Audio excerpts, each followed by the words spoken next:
Merab Dvalishvili, after his win at UFC 298, has gotten about 300,000 Instagram followers, and all of a sudden has gone from one of the most hated fighters in the whole UFC to one of the most loved and humorous, which is just absolutely crazy. And I've got a little theory about this. You know, I think before the Henry Cejudo fight, kind of me included, we were like, look, if he gets through Cejudo, fair play to him, we'll start showing him respect, we'll start loving him. But if he doesn't, we can keep hating him and keep tearing him down.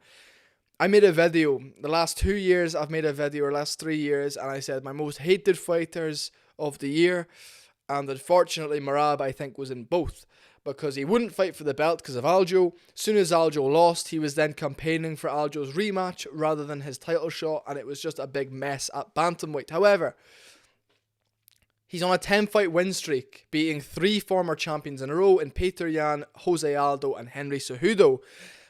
Absolutely incredible stuff. Phenomenal. His cardio is insane. He doesn't get tired. He doesn't breathe heavy. He does get rocked though. And I want to say this. Him versus O'Malley is a phenomenal fight. I would rather O'Malley fights Topuria first, because he does have a chance of losing to Merab, okay? If he fights Topuria first, then we get the Topuria fight, which is a great stylistic fight for O'Malley and Topuria. It's a massive fight. And then we get the Merab fight, regardless if O'Malley wins or loses, maybe in December of this year. That's my plan, and I want to say a massive apology to Merab Dvalishvili. I'm really sorry I slagged you off immensely. I'm starting to like your personality, only because you've started doing your funny Twitter videos. Okay guys, and you fought another contender, and you know what? You're not a bad human being. You're a lovely guy. I think you're a slight cuck because of the whole, the fact you were on a 9-fight win streak, and instead of campaigning for your title shot, you were wanting someone else to get it. Yes, he's your friend, but he got knocked out, and he told you he was going up to 145. So let him do that. I love Aljamain Sterling, by the way. I fucking love him.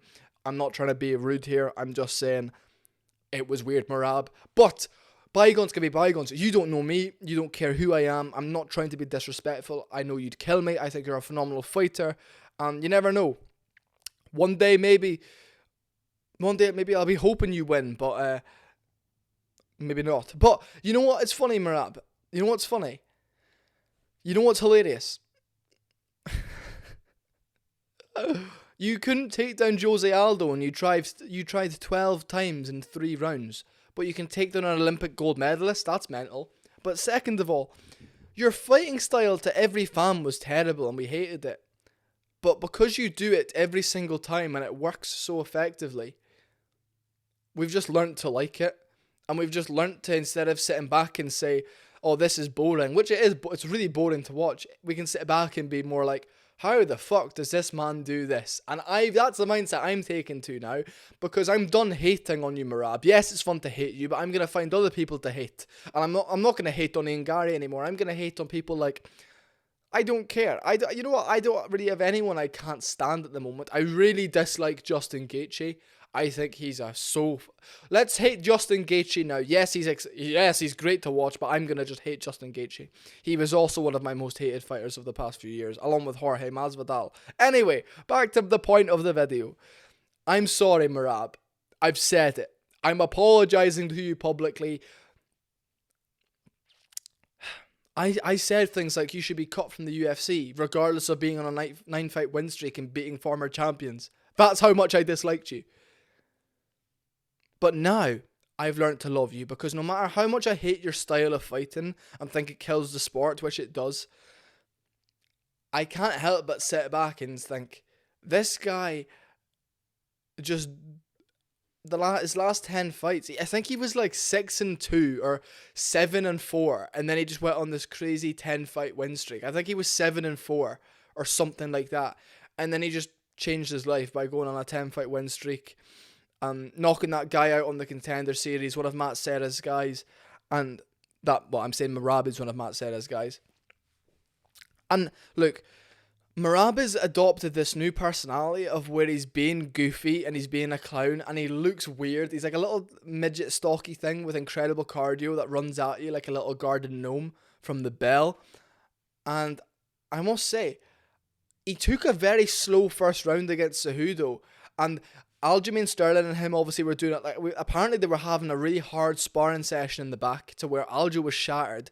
Merab, I think they fought for 20 minutes in the back, Aljo said, and Merab still felt like he had to do a little bit more, and that's the reason he lost the first round, because he hadn't broken kind of that sweat, or like, you always have that little bit when you first start hitting pads. You're not stiff, you're just as loose as normal, but you get into that flow and that rhythm when you're hitting them. It's like the same when you start hitting on the bag. You start slow, you start building combinations, make faster, harder as you go on. It was incredible, and when he was battering Henry Cejudo, this is the thing, he doesn't do much damage to people. He's not good on the feet. He just wears on them, and he just has a little bit more in the tank than them every round, and he just doesn't get tired. And because his style is so, if I grab a hold of you and you get me off you, I'm just going to grab you again. And he's not even good at cutting off the cage. I think he actually has gotten a bit lucky with the opponents he's fought. For example, Peter Yan, you don't see Peter Yan cutting off the cage or creating angles. Peter Yan will stand in front of you square stanced. So will Henry. So will... Who gave him problems? Well, Moraes gave him problems, because Moraes is a bit more of a bouncy Muay Thai guy, you know? O'Malley won't stand square in front of him. He'll stand side on. He'll hit him with teeps. He'll move back, crack left, hook right hands, uppercuts, the same way he did on Yan as Yan came in.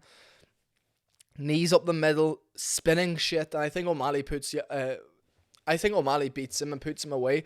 And people like Lucas Tracy saying, oh, O'Malley's going to get ragdolled. I don't think so in the slightest, actually. I think it's a really difficult fight for Merab. Lucas Tracy's a prick, by the way. I might make another video. I was watching his live stream last night because I couldn't sleep. I was watching his live stream, right? And it was just pissing me off. It was making me so angry listening to some of the stuff he said. He said that Amanda Nunes had more power than Aljamain Sterling. I was like, mate, shut up. Yes, Aljo barely has any power. He's pillow hands to fuck. If you think Amanda Nunes has more power than him, you can think again. Amanda Nunes is a woman. Like, what a fucking idiot. Like, I don't care what people say. You do not have the same, like, muscle fibers as men. They don't have the same tenacity. Oh, I could fucking rant about that all day. As you guys know, I made a video about abolishing women's MMA. And that got a lot of hate. But anyway, that's all I really wanted to say. I just wanted to come on here and apologise to Merab. I'm really sorry. I'm really sorry, Merab. I apologise to you. Anyway, have a nice day. I'm really sorry, Merab.